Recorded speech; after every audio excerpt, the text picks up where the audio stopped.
আমিও গায়ে থাকি।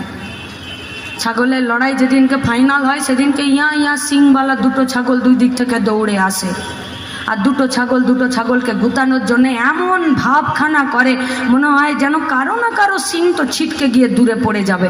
ছাগল দুটো দূর থেকে দৌড়ে আসে দুজনকে মারার জন্য, কিন্তু সামনে এসে কেউ কাউকে মারে না। এ ওর মুখ সঙ্গে চলে যায়, ও ওর মুখ সঙ্গে চলে যায়। তৃণমূল বিজেপি খবরের কাগজে টিভির চ্যানেলে দুজনের বিরুদ্ধে লড়াই করে, কিন্তু বেকার ছেলে মেয়েদেরকে বেকার রাখার জন্য এরা দুজনেই 100 দিনের কাজকে নষ্ট করতে চাইছে। এরা শিক্ষার ক্ষেত্রকে, কাজের ক্ষেত্রকে, চাকরির ক্ষেত্রকে, কলকারখানার ক্ষেত্রকে সবটাকে নষ্ট করতে চাইছে।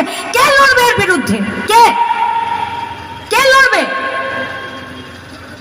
যার সাহস আছে সে লড়বে, যে খেটে খায় সে লড়বে, যার মাথা আছে সে লড়বে, যে জানে যে আমি লড়তে গেলে আমাকে আবার ফিরে আক্রমণের শিকার হতে হবে সে লড়বে।